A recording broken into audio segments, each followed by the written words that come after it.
Hello and welcome to Just Draw, Just Paint, Part 8. This week we are covering a very interesting and strange subject matter. So I decided to concept a library inside a tree. So this is quite a challenge from a design point of view. I needed to work out some thumbnails, some very rough ideas of what that might look like. I did some pretty intensive research just to kind of figure out what something on the inside of a tree could look like. In the end, I really liked root systems, and I really liked how root systems could form a canopy over a particular area. So I wanted to get in here and make sure that we could get some ceiling in, right? Which might mean moving the canvas around and moving objects around. But ultimately, a library is still a library, right? It has to have a ton of books, probably some bookshelves, probably some books strewn about, some furniture. All that kind of stuff probably won't change, and in a way, it's useful to just simplify the brief in a way that I don't have to worry about too many elements, right? If I have to worry about, what does a magical library look like with mystical designed, shelving, that's a whole other design brief, right? To just figure out what the design language of a world might be. In this case here, we're going to ground everything pretty much in a world that could exist, right? So I'm going to take one of these thumbnails, I'm going to combine them, and I'm going to actually just start expanding this thumbnail in a way that is just more epic, right? More magnificent. So I really want to show the roof there. You can see I'm already starting to block it out. And what I'm doing here with my line art is just getting in all the elements, right? It's like, okay, I kind of know what should be over here. I kind of know that the center point is a tree. And what I'm doing now with just a tiny bit of value is something I would do when I'm working out very complicated line art that has a lot of elements in it, which is to create structure, right? So if you've watched any of these sort of videos before with me, you'll know that I'm a big fan of structure, of course, because I am a massive proponent of the fundamentals. And I think structure is just one of those things that if you have it, you can kind of control what's going on in your drawing and in your painting. So here's a great example of structure being utilized and pulled into the artwork using values, right? That's quite unusual. So especially for line art, you'd think, why are you messing around with values? Well, because values can give us a sense of foreground, midground, background, right? You'll see I'm using lighter values as I'm working the drawing backwards, right? So in this case here, it's almost like a painting like you've seen me do before.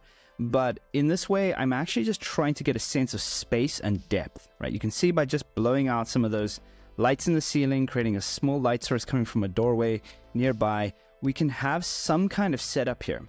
And what I want to establish now is just dropping in elements inside the scene and blocking those out. So I don't necessarily know what everything's going to be. Of course, I have reference that I'm looking at, but I know I want a lot of shelving, right? I know I want this library to look like a library, like it has a ton of books that if you were on the walkway above, you could walk around and kind of browse, right? You could just look, pick up a book, see what it's about. Now, I don't know what kind of people would be in here. I actually blocked in a bunch of people off camera to see what that would look like just for scale, right? That's something I love to do with my landscapes, and I highly recommend if you guys are doing any kind of landscape painting to always drop a figure in and test your scale. So all the drawing roughness that you see here is literally just that, right? I'm being super, super rough with how big things are, but in a way, I'm looking at the scale diminishing into the distance, right? So we have enough information there in terms of structure. So I'm dropping in a small little river running through this place. I wanted some stepping stones because I saw that in my reference and I thought, my God, that's so cool. Let's put that in.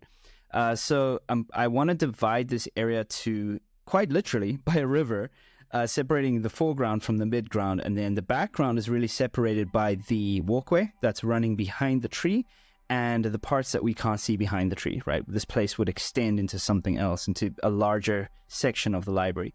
So pretty important here for me to get the walkway scale down. And you can see I have a 2-point perspective thrown on top of this to just kind of guide me. And here's the weird thing, right? Is when you're doing natural pieces like this, any kind of mountainous landscape, any kind of natural environment that doesn't have a whole lot of man-made architecture and walls, you have to have a degree of freedom with where you're placing things. So the most important thing here is actually the horizon line, right? The thing that will guide how far something up is vertically and how far it is down vertically. And everything else is kind of positioned a little bit more organic, right? You can see those planks are not even. They're old. They're dilapidated, right? I've got rocks in here. I've got furniture. I've got all kinds of things that I don't want to be perfect, because I reckon if someone was to move something inside a tree, the whole environment is organic, right? The walls are organic, the rocks, the sand. There's no way that you would think, oh, let's put this place in order, right? So from my point of view, I felt like, let's just rotate everything abstractly, right? And I often use this term in my school with my students where I say abstract perspective. What does that mean? That means that you're placing an object in a scene that has a predefined perspective. In this case, we're playing around with a 2-point perspective, but I'm rotating on a pivot clockwise and anti-clockwise certain parts of furniture. Now, I didn't quite know what to do with this little desky over here. I actually abandoned it later and filled the space in a much more efficient and pleasing way. But each of these objects right now, I'm just blocking in, right? The first pass on my line art is like, okay, I have the main selling point, which is the tree. I have the walkway established. That's more or less in an interesting perspective. It's following into an almost 1-point perspective towards that tree. And later on, I decide, you know what would be pretty cool is if I actually run the walkway behind the tree. That way it gives an excuse to connect to something behind the tree, which can take you further into the environment. In this way here, where it's running in front of the tree, you can only walk in a ring, right? And that might be cool if you want to walk down the stairs and kind of go somewhere else. But I figured, why not just expand the place, right, by having it run behind the tree? So I haven't quite done that here. I'm just establishing different trees. I'm thinking about how is this walkway supported, right? In a normal world, you might have, you know, all the time and manpower to set up something that is, you know, lifted and held by pillars or ropes. But in this case here, I wanted the trees on the inside of this massive canopy to be the supports themselves. And I thought, that's kind of cool. That's organic. That's different. I don't know if I've seen that before in quite this way. You know, it's so hard to concept or come up with an idea of roots and root systems and nature without thinking of Tolkien, without thinking of elves, right? It's so difficult. And it's okay, right? I guess there are certain tropes that we kind of fall into and we kind of like. And in this way here, I didn't necessarily want this to be a high elf or wood elf type environment, and I suppose wood elf would be more accurate. I didn't want it to look like just a bunch of elves lived here and, you know, did their elfy thing. I wanted this to look like a place that was established because of its natural beauty and because people needed to put a library here or something, right? Or it was just convenient to have all this information in this place and have it be secured by the structure, right? The structure is strong enough to hold this place together for the most part. And by the way, if you've ever been to a beautiful library or a beautiful bookshop, there's something about this idea of, you know, peace and quiet when you're reading. You know, it's got that beautiful airiness to it where you can see, you know, I'm putting in a couple armchairs here because I thought, oh, wouldn't it be great to just sit down and read and listen to the stream and feel the canopy and listen to the birds and, you know, hopefully not get rained on. But I wanted the library to feel that way. I wanted it to feel like the kind of place that I like to visit. And I guess by dropping in the furniture here, it gives me an excuse to go, I'd like to sit there, right? I'd like to drink a cup of coffee there, or wear my hat and leave it on the chair. You know, I wanted it to be a sense of, you know, people have passed through here. In fact, later on with some of the props, I dropped in some, you know, strewn about books and bottles and all kinds of props that I thought, you know, people just wander through here and maybe they're not too clean. Maybe this place is abandoned. Maybe the people who come and read here are not that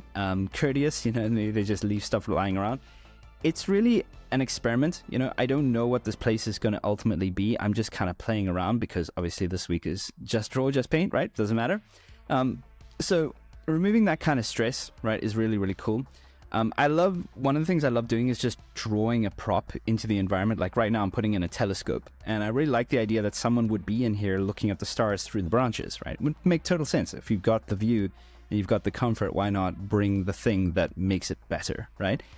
Now, what I'm doing is I'm dropping it in perspective here, but ultimately, once I have a prop in environment, I like to move it around and see like where would be the best position. I reckon actually in the foreground here makes a really nice element to lead our eye back towards that tree, right? It's kind of like if you flow from the top left to the bottom left, it stops you from going too far and it kind of curves with that lens back to the center point of the image. We also have the bridges in this way helping the composition for the focal point. So I really like that almost everything in this environment is kind of flowing. Even the path across the stream is kind of flowing to that center point. And I don't always plan these things at this point. You know, I half do this stuff on instinct because I'm so used to doing this kind of stuff that it just, I hate to say it, but it does come to me naturally these days. But I used to think about these things a lot more. And after a while, that sort of instinct of what makes an image flow and work better comes with the experience, right? So I just want to take a moment here and talk about these bookshelves. I try to duplicate as much as possible, but I'm also a sucker for drawing everything in by hand in order to make it unique, especially if it's close to camera like you can see here. And another point is, you know, with an environment that has 1 million books in it, you could probably spend an eternity detailing out every single book, making sure that your drawing is super tight. But at the end of the day, what kind of impression are we trying to give to the viewer? For me, it's a sense of abundance of books, so it doesn't matter if we see the detail of them. I don't want to distract the eye with detail.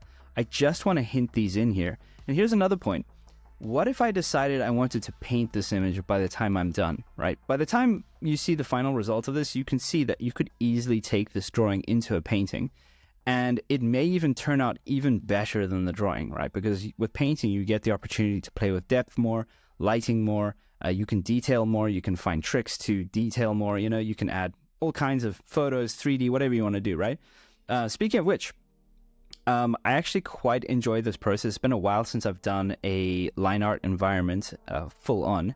And one of the things that came to mind when I was doing this is just how rare seeing, you know, three-dimensional line art is these days. Often we see concept art and it's like a plan of a building with a cutaway. It's not very common that we see, or especially organic environments done in line art with a brief, right? And I don't know if I'm alone in that, but I just don't see it anymore. It's kind of old school. And I like that about this. It almost feels like this could be a comic spread, you know, that you'd see on a double page panel or something in a comic book. And I like that. I like that feeling of, you know what, today I don't really feel like jumping into Blender or Maya or anything like that. I don't want to look at 3D software.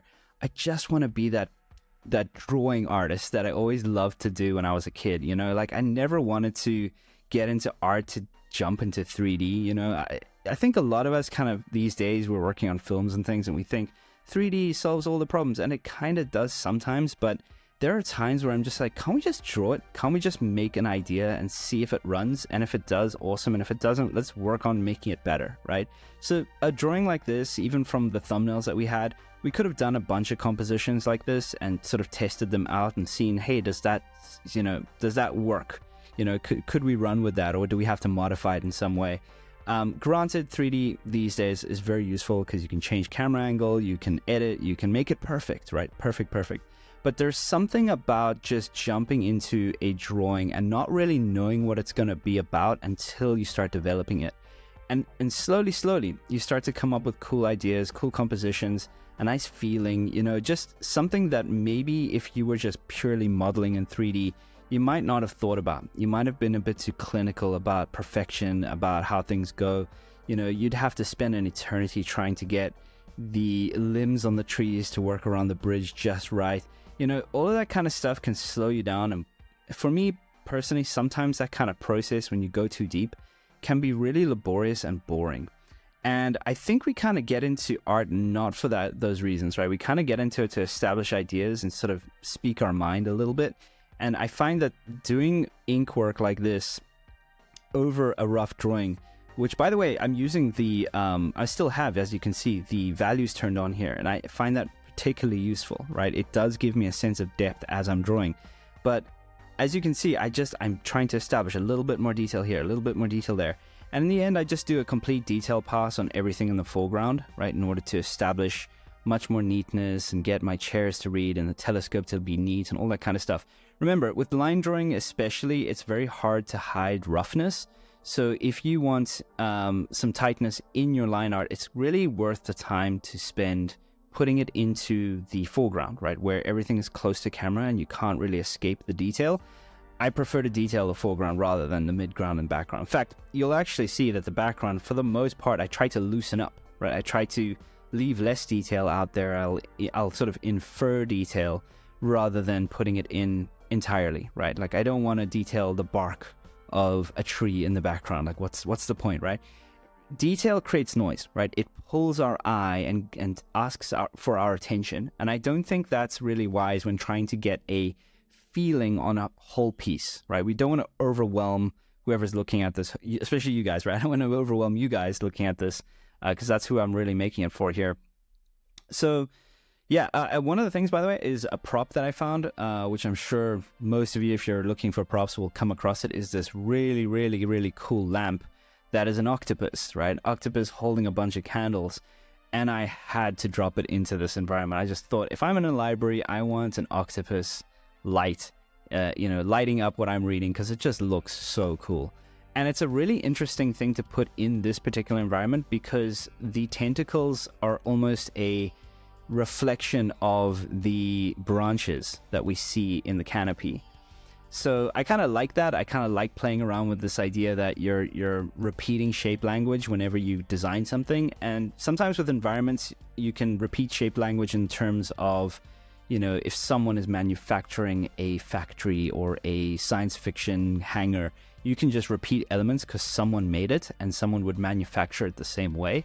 But with an organic environment, you have to lean into what nature would do. And I guess in terms of these kinds of trees where the branches kind of meld into one another and have these long, sinewy, fingery canopies, that's where I can repeat the shape language. But in the actual environment, the things that humans or whoever's living here is bringing into this environment, the things that we know, like the furniture, the books, the props, I can't necessarily over-design those, right? I can't make them all look like they're from the same manufacturer. It would take way too long to kind of make this look like a, let's say, arcane, style game, because I would have to modify everything to look a specific style versus just grounding the entire design and having it work that way.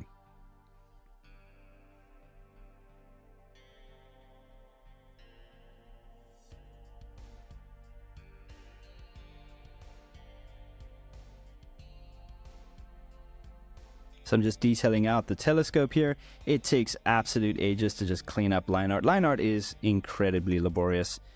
I don't think there's ever been a fast way of doing line art, especially in digital. I guess in traditional, it's a little bit more fluid because your hand moves just the way you want it to.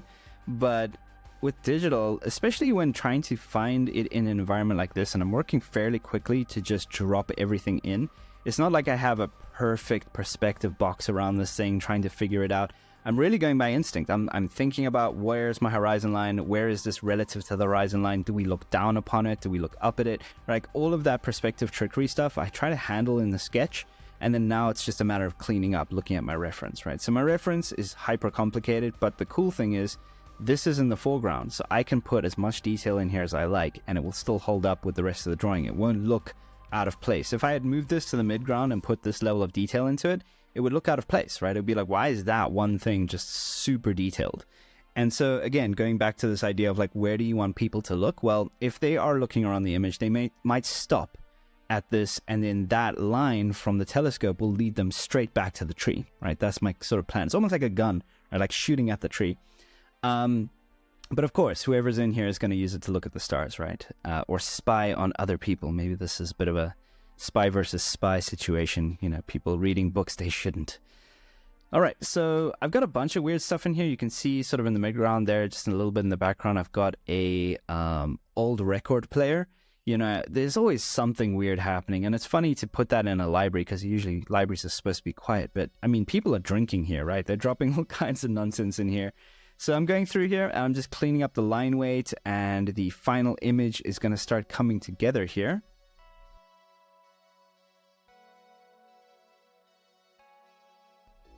And I will save you guys the pain of watching me detail this out and put all the line weight in. I'm just going to rush through and clean up as much as possible here, just so that it's not too boring. And then I'm going to show you guys the final with the final line art.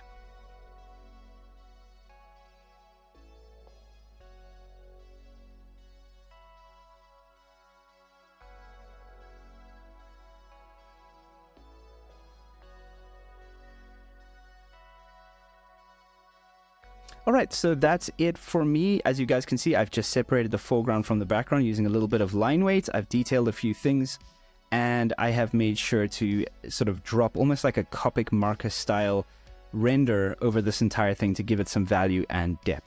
Okay, I'll see you guys next week. Have a great one.